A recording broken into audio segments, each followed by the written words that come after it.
l'importance de la société civile et le rôle de la société civile dans la promotion de notre patrimoine culturel assez riche. À vous la parole, Madame Merci.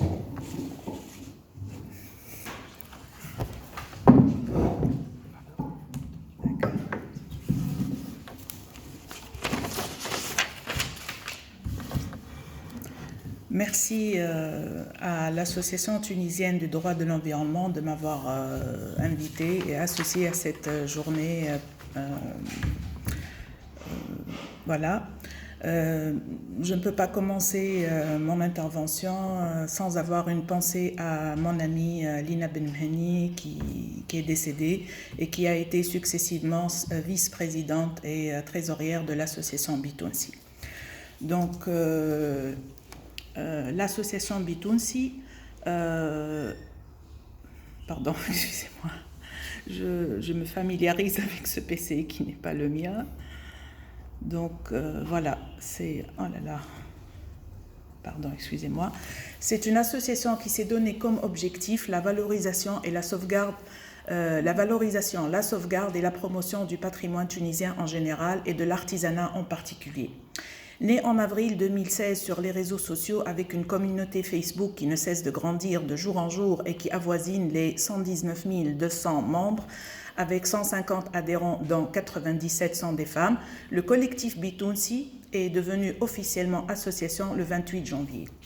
Donc nous avons commencé à travailler en amont sur les réseaux sociaux en tant que collectif Bitounsi, puis nous sommes devenus association 2 ans après. Toute l'idée est venue juste après les attentats qu'a connu la Tunisie, celui de Bardou et celui de Sousse, après lesquels nous avons constaté que le secteur de l'artisanat en particulier, qui est viscéralement lié à celui du tourisme, a été très affecté. C'était déjà un secteur sinistré bien avant les attentats et les attentats ont aggravé cette situation. Donc en faisant une petite promenade dans les souks de Tunis, nous avons remarqué que les marchandises étaient essentiellement chinoises et que les artisans, les commerçants des souks étaient vraiment en difficulté parce que ce secteur de l'artisanat qui fait vivre des milliers de familles tunisiennes a vraiment pâti du manque de touristes tunisiens juste après les attentats. Donc l'idée est venue comme ça spontanément quelques jours avant le salon national de l'artisanat qui se tient tous les ans au mois de mars ou d'avril, ça dépend des années, de faire un appel sur les réseaux sociaux pour que les utilisateurs de Facebook et des réseaux sociaux en général aillent à ce salon et soutiennent l'artisanat tunisien et les artisans. J'avais commencé par poster une photo de moi sur un groupe restreint d'amis en faisant appel à mes amis, surtout femmes, de porter une touche tunisienne dans leur tenue vestimentaire de tous les jours pour dire que voilà, je soutiens l'artisanat tunisien et je les ai incités à aller au salon. Et l'idée la sauce a pris, comme on dit, et l'idée a beaucoup plu aux utilisateurs de Facebook.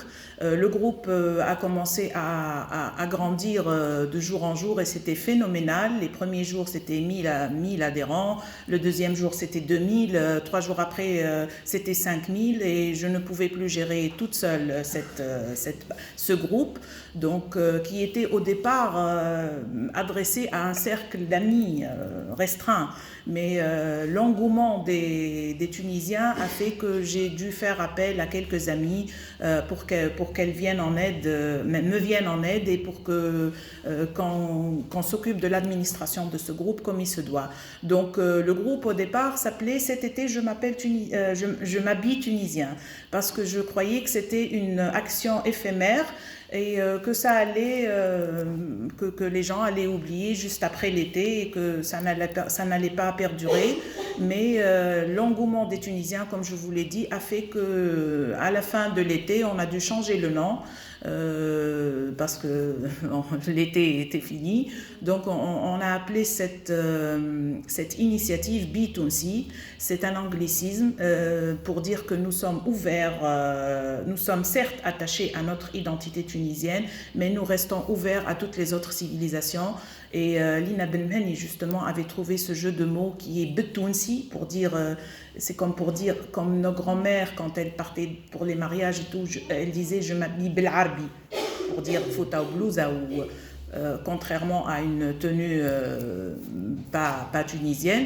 Donc Betounsi, on a trouvé ce jeu de mots, et Bitounsi, c'est pour dire que nous restons quand même ouverts à toutes les autres civilisations et qu'il n'y avait pas de place pour un renfermement identitaire dans cette initiative. Donc 2 ans après, le collectif est devenu association légale, inscrite au JORT et tout, et nous avons commencé à travailler sur des expositions essentiellement. Donc le collectif Bitounsi a à son actif l'organisation d'une dizaine d'expositions d'artisanat et notamment au Palais L'Abdelia à l'Utica, le lancement et la promotion de plus d'une centaine de jeunes talents, artisans, créateurs, designers. Le groupe Facebook et Bitounsi sur tous les réseaux sociaux est devenu une véritable rampe de lancement pour les jeunes talents. Donc ils viennent d'eux-mêmes à nous pour nous dire je suis un jeune designer ou une jeune artisane, je fais tel ou tel produit et je voudrais être présent sur vos groupes, sur vos supports, sur les réseaux sociaux pour avoir plus de visibilité. C'est ainsi que la communauté s'est agrandie et que nous faisons tous les jours de nouvelles découvertes. Nous avons aussi eu beaucoup de collaborations et partenariats avec des festivals prestigieux, des organismes officiels et des institutions nationales telles que les Journées théâtrales de Carthage, l'Office national de l'artisanat, la Cité des sciences de Tunis, avec laquelle nous organisons chaque année la Journée nationale du patrimoine, avec une activité plutôt académique en invitant des chercheurs dans le secteur à parler de leurs recherches. Et donc le Festival des Arts de la Méditerranée, récemment une convention avec la Connect, donc qui va permettre peut-être à nos artisans d'accéder au marché étranger à l'extérieur. La participation tous les ans au Salon de la création artisanale, donc pour 3 années consécutives, et cette année sera la 4e. Des articles parus sur Nouvelle Ère, Magazine, Transavia, 1001 Tunisie, Femmes maghrébines, La Sultane, FF Designer et Délico, et la préparation d'un site marchand Bitounsi.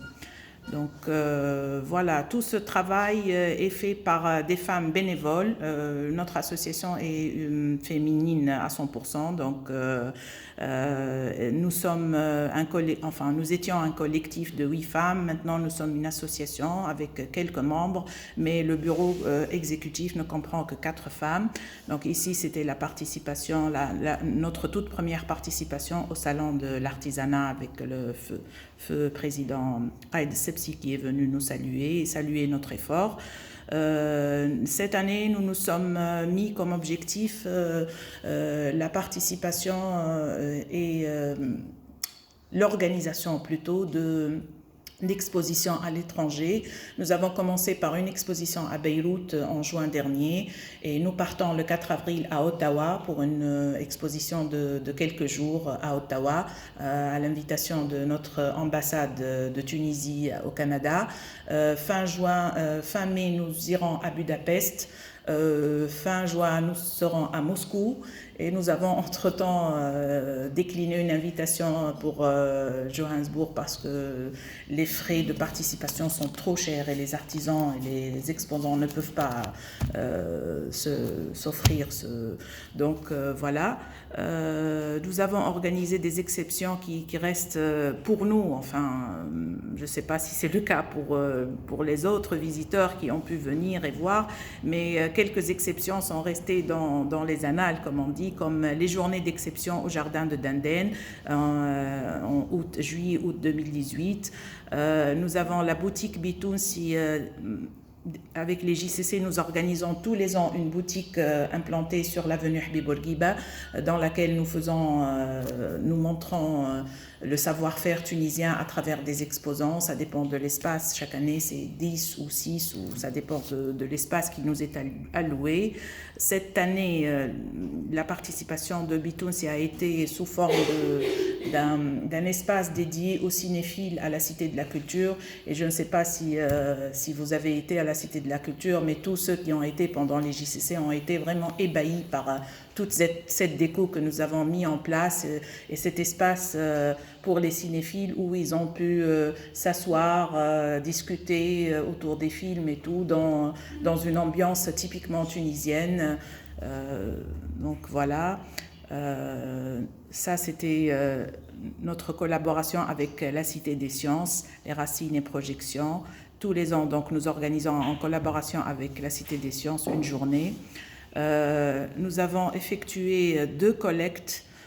La première était destinée aux victimes des inondations à Nebel, où on a pu diriger 2 caravanes sur une quinzaine de jours, uniquement avec les dons qui ont été faits à travers la communauté Bitounsi et à travers les artisans qui ont contribué à leur façon en donnant des articles qui ont été vendus, et nous avons récupéré tout cet argent.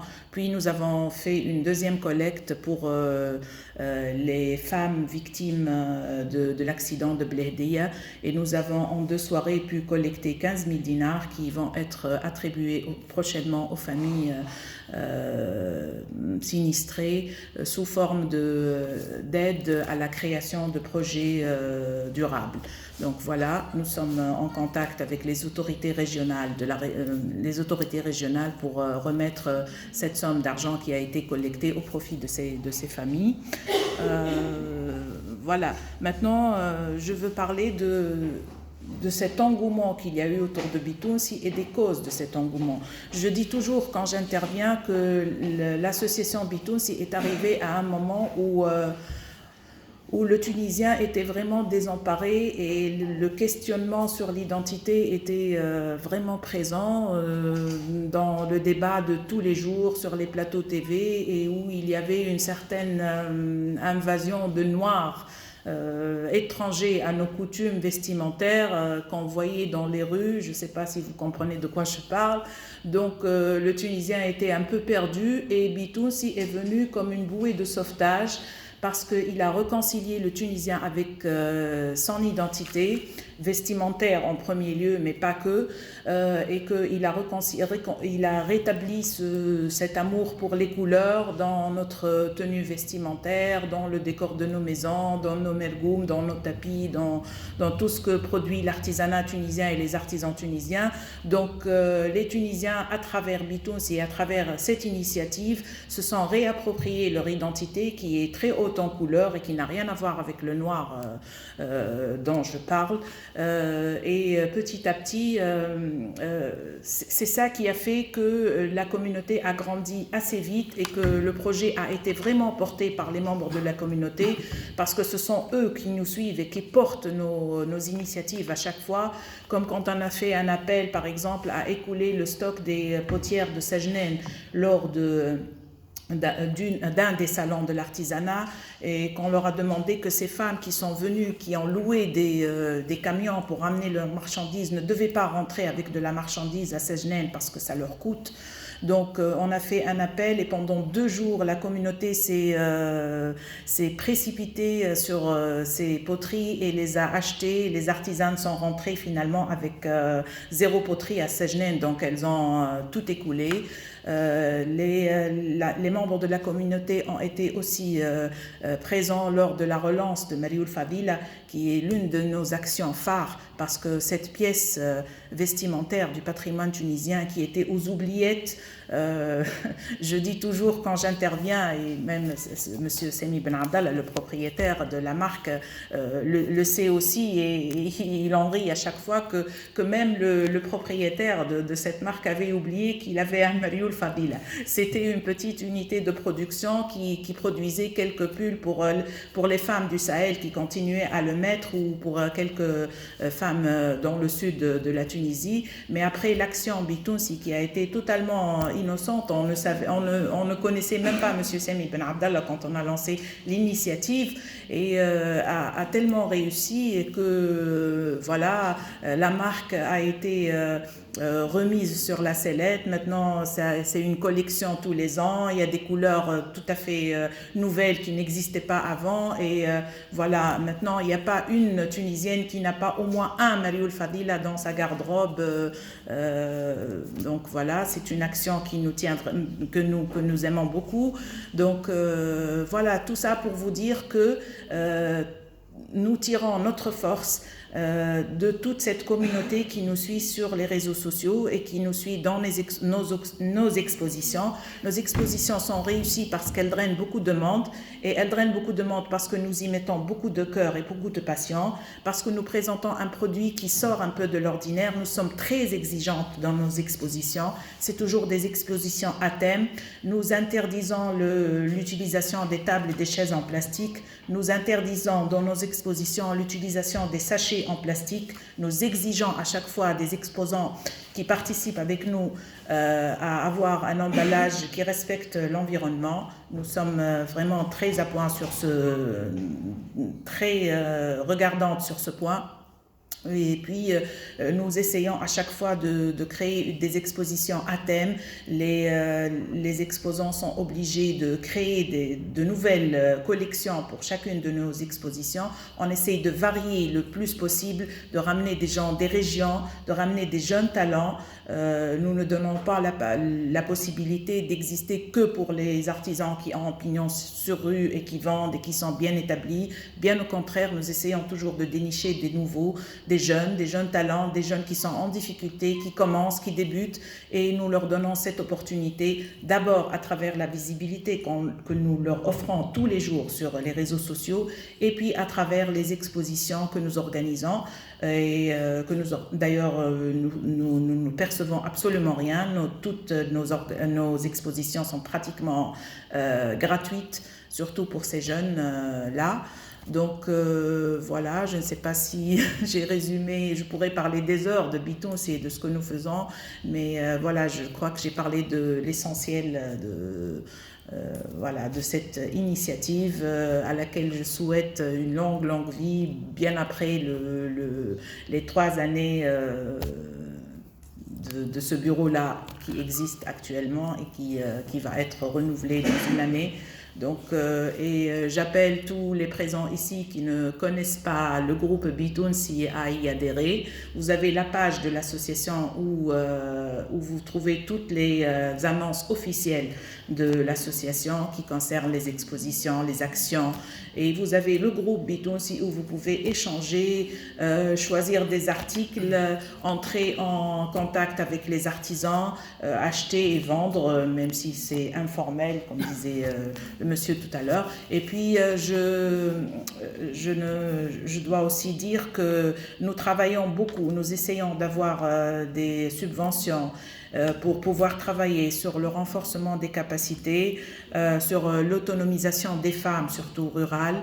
Et c'est dans ce sens que nous avons postulé pour pas mal de subventions de l'étranger. L'État tunisien ne nous aide pas du tout, pour être tout à fait franche. Nous n'avons pas de local jusqu'à présent, avec une demande adressée à l'ONA et réitérée chaque année.